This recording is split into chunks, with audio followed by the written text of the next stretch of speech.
सभी साथियों को जय हिंद। आज हम हिंदी के इंटरेस्टिंग टॉपिक रस के बारे में बात कर रहे हैं। कुछ पार्ट हमने जो है पढ़ा दिए, कुछ पार्ट आगे पढ़ाएंगे। देखो, एक बात है दोस्तों, जो व्यक्ति जब सफल होने जा रहा हो तो लोग उसकी मजाक बहुत बनाते हैं, हंसते हैं कि ये नहीं ये काम कर पाएगा। ठीक, उसी दिन आप ठान लो मन में कि सब्र कर बंदे, ये दिन गुजर जाएंगे। कि सब्र कर बंदे, ये दिन गुजर जाएंगे और हंसने वालों के तो चेहरे उतर जाएंगे। आज हम सीधी बात करते हैं शांत रस पे। ठीक, देखो, शांत रस से सीधा पता लग रहा है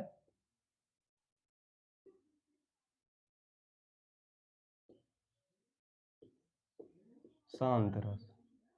सीधी बात है कि जो व्यक्ति या कुछ भी चुप हो, बिल्कुल शांत, उसे हम शांत रस कहते हैं। डेफिनेशन देखते हैं।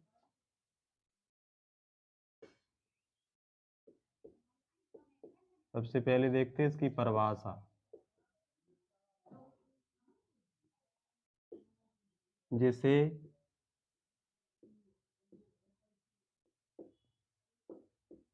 तत्व का ज्ञान हो जाए,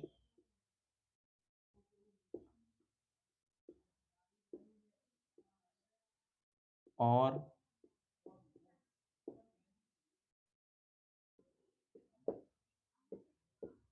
सांसारिक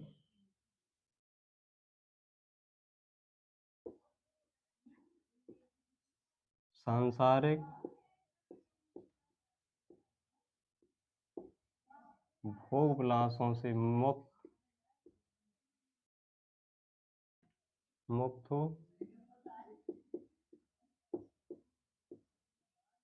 निर्वेद नामक स्थायी भाव जागृत होता है,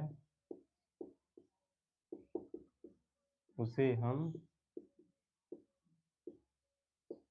शांत रस कहते हैं।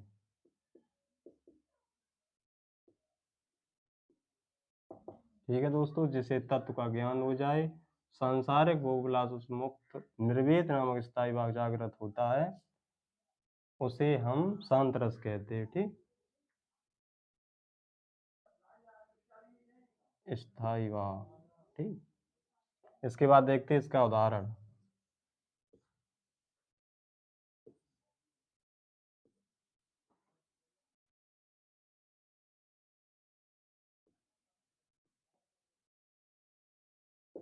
जब मैं था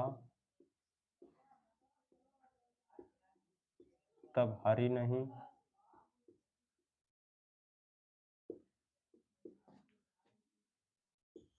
अब हरि हैं हम ना हैं।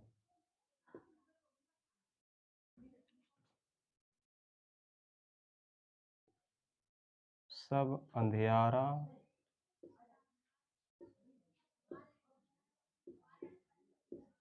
मिट गया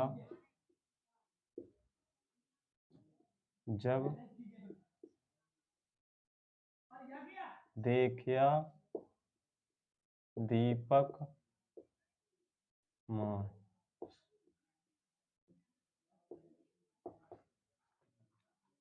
जब मैं था तब हरि नहीं, अब हरि है हम ना हैं।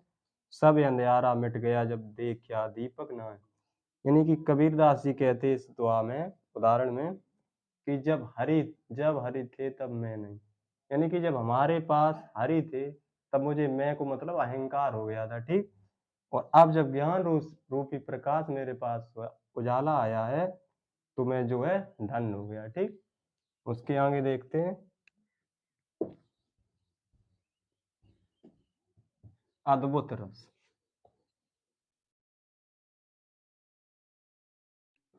कौन सा रस? अद्भुत रस।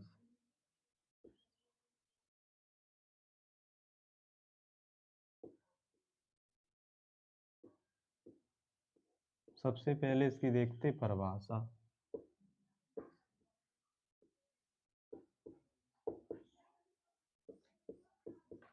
परिभाषा देखो, अद्भुत रस से सीधी बात है, जैसे कोई आपके पास देखो नीम का पेड़ है, उस पे आपका वो आम लग आए, सीधी बात, अद्भुत बात हो गई। एग्जाम्पल देखते हैं। पहले तो परिभाषा देखते हैं इसकी। किसी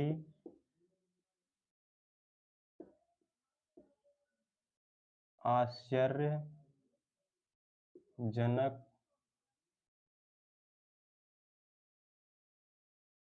दृश्य या व्यक्ति को देखकर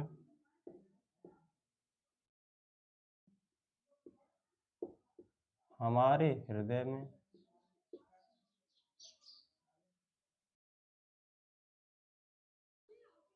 हमारे हृदय में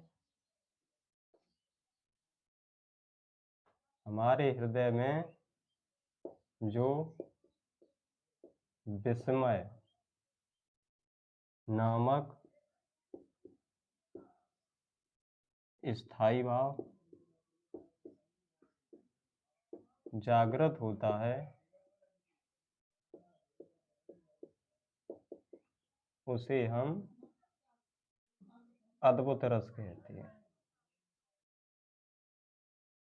क्या कहते हैं? अद्भुत।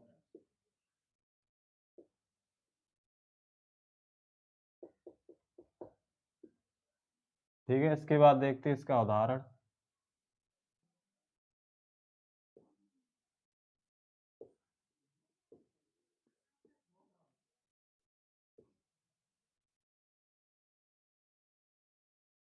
बिन पद चले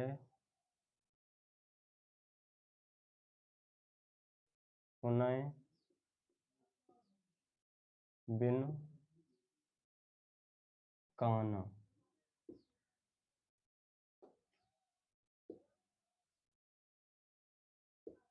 कर बिन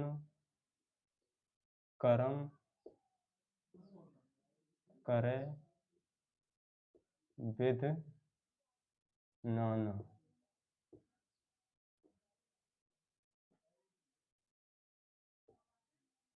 आनन रहित सकल रस भोगी।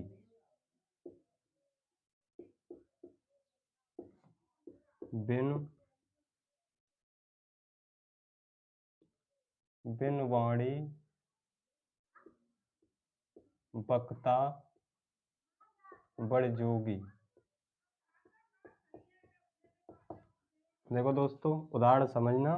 बिन पद चले सुने बिन काना कर बिन कर्म करे विध नाना। आनन रहित सकल रस भोगी बिन वाणी बक्ता बड़ जोगी। यानी कि बिना पैर के चल सकता है, बिना कानों के सुन सकता है, बिना कर यानी कि बिना हाथ के सारे काम कर सकता है, बिना जीवा के सकल रस भोगी सब चीजों का जो है स्वाद ले सकता, बिन वाणी और बिना जो है बोले, और बड़ जोगी बिन वाणी के और बहुत कुछ बोलता है।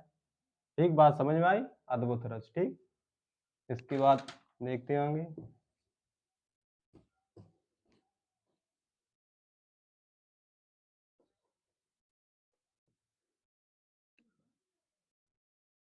अद्भुत के बाद देखते भयानक रस।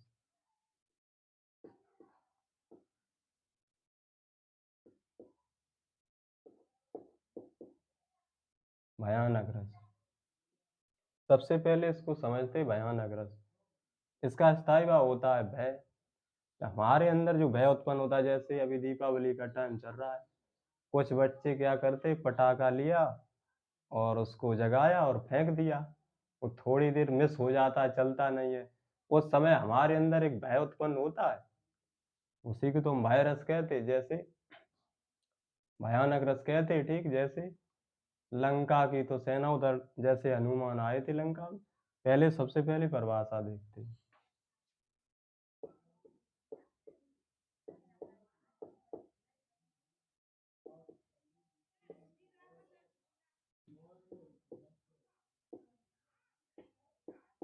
किसी बात को सुनकर या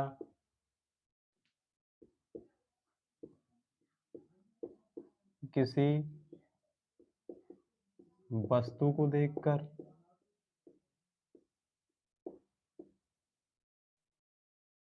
हमारे हृदय में जो भय नामक स्थायी भाव जागृत होता है,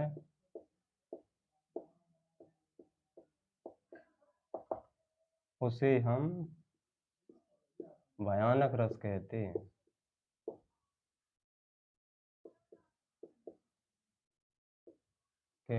ठीक। इसके बाद देखते हैं इसका उदाहरण।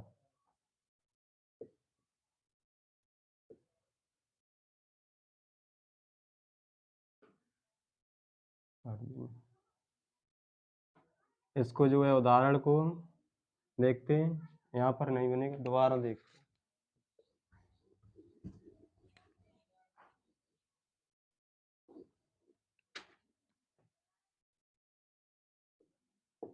उदाहरण,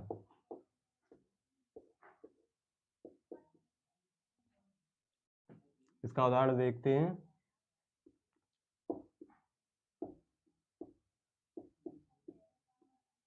लंका की सेना तो कपी, कपी का मतलब होता बानर, बंदर। कपी के गर्जन राव से कांप गई,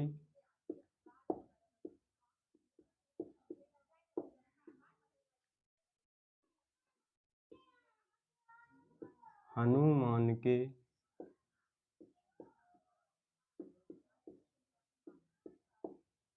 भीषण दर्शन से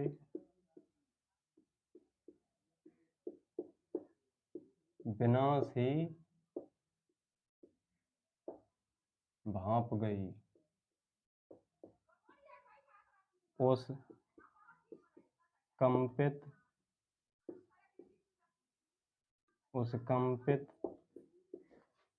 शंकित सेना पर कपि नाहर की मार पड़ी। थोड़ा बड़ा है। कपि नाहर की मार पड़ी,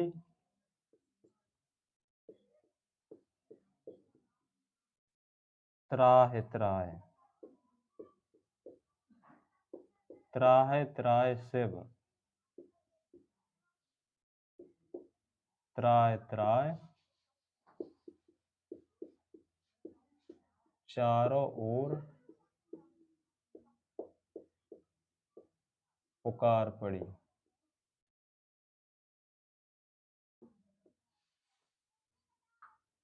पुकार पड़ी। ठीक।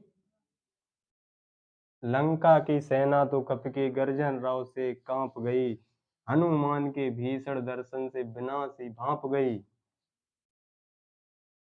उस कंपित संकित सेना पर कपि नाहर की मार पड़ी, त्राहि त्राहि शिव, त्राहि त्राहि चारों ओर पुकार पड़ी। जैसे ही लंका पर हनुमान जी पहुंचे, जय श्री राम बोला, तो लंका की पूरी सेना एकदम कांप गई। और हनुमान के जैसे ही दर्शन किए, उन्होंने समझ लिया कि अब लंका का विनाश निश्चित है। उस कंपित संकित सेना पर कपि नाहर की मार पड़ी। उस जो है सेना पर, जो कांपती हुई सोचती हुई सेना पर अब हनुमान जी की मार पड़ी। त्राहि त्राहि से वो कहने लगी, हे शिव जी मुझे बचाओ, मुझे बचाओ। और कहते कहते जो है वो बहुत परेशान हो गई। उनके हृदय में जो है भय नामक स्थायी भाव उत्पन्न हुआ। अगर ये वीडियो पसंद आए तो लाइक जरूर करना। सभी साथियों को जय हिंद।